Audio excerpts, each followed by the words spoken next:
வணக்கங்க. Spectacle use பண்ற எல்லா பேருமே வந்து ரொம்பவே பத்திரமா தான் யூஸ் பண்ணிட்டுருப்பீங்க. பட் சில நேரம் வந்து தெரியாமயோ அல்லது ஏதோ ஒரு சின்ன ஆக்சிடென்ட்னால என்ன ஆகும்னா, கிளாஸஸ் வந்து உடையறதுக்கு வாய்ப்புகள் இருக்கு.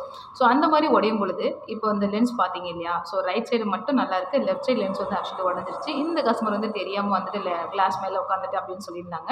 ஸோ அதனால லென்ஸ் வந்து உடைஞ்சிருச்சுன்னு சொல்லியிருந்தாங்க. ஸோ அவங்க வந்து மெயினா வந்து எனக்கு இந்த லென்ஸ் மட்டும் மாத்துனா போதும் அப்படின்னு சொன்னாங்க. But actually right I lens மட்டும் மாத்தலாம். பட் எப்போலாம் வந்து ஒரு சில லென்ஸ் மட்டும் மாற்ற முடியாது அப்படின்னு பார்த்தீங்கன்னா, இன்னொரு பக்கம் லென்ஸ் வந்து நல்லா கிளியராக இருக்குன்னா பிரச்சனை கிடையாதுங்க. அதாவது நீங்கள் வாங்கி ஒரு 1 மந்த் தான் ஆகுது, இல்லை 6 மந்த்துக்குள்ள ஆகுது, இல்லை அந்த லென்ஸில் எந்த ஒரு ஸ்க்ராச்சஸுமே எந்த ஒரு டேமேஜுமே இல்லைன்னா நீங்கள் தாராளமாக ரைட் சைட் லென்ஸ் மட்டும் மாற்றிக்கலாம். பட் அதுவே நீங்கள் கொஞ்சம் நாள் ஆயிடுச்சு, இந்த கோட்டிங் டிஃப்ரென்ஸ் தெரியுது. சில லென்சஸ்லாம் வந்து நம்ம இயர் பை இயர் யூஸ் பண்ணும்பொழுது அந்த ஒயிட்டாக இருக்கக்கூடிய லென்ஸ் வந்து எல்லோ டிண்ட்டாக மாறிடும். ஸோ அது குவாலிட்டி வந்து போயிடும்.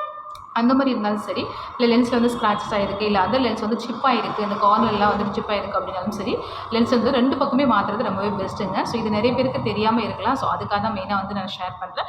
நீங்கள் வந்து மற்ற ஆப்டிகல்ஸ்லாம் கிளாஸஸ் போய் வாங்கும் பொழுது உங்களுக்கு அதாவது ரைட் சைடு மட்டும் தான் நீங்கள் அந்த நேரத்தில் வந்து அமௌண்ட்டு கம்மின்னு நினைக்கலாம். ஒரு சைடு லென்ஸ் மட்டும் மாற்றினா ரேட்டு கம்மியாக இருக்கணும். பட் உங்களுடைய கண் டிஃப்ரென்ஸ் வந்து நீங்கள் விஷன் பார்க்கும் பொழுது ஒரு கண்ணு நல்லா கிறிஸ்டல் கிளியராகவும், ஒன்று வந்து நார்மலாக இருக்கிறதுக்கு வாய்ப்புகள் இருக்குது. அண்ட் கோட்டிங் டிஃப்ரென்ஸ் கண்டிப்பாக இருக்கும். ஸோ காஸ்மெட்டிக்காகவும் பார்க்குறதுக்கு டிஃப்ரென்ஸ் இருக்கும். அண்ட் உங்களுடைய விஷன் வந்து நீங்கள் வைஸ் பார்க்கும்பொழுது உங்களுக்கு ப்ராப்ளம்ஸ் இருக்கும். ஸோ அதனால் முடிஞ்ச வரையும் நீங்கள் வந்து இந்த மாதிரி லென்சஸ் ப்ராப்ளம்ஸ்னால மாற்றுறீங்க அப்படின்னா 2 பக்கமே முடிஞ்ச வரையும் மாற்றிக்கோங்க. ஓகேங்களா? சரி, நீங்கள் மாற்ற போகிற இடத்துலேயே நீங்கள் கேட்டிங்கன்னா உங்களுக்கு வந்து அட்வைஸ் சொல்லுவாங்க.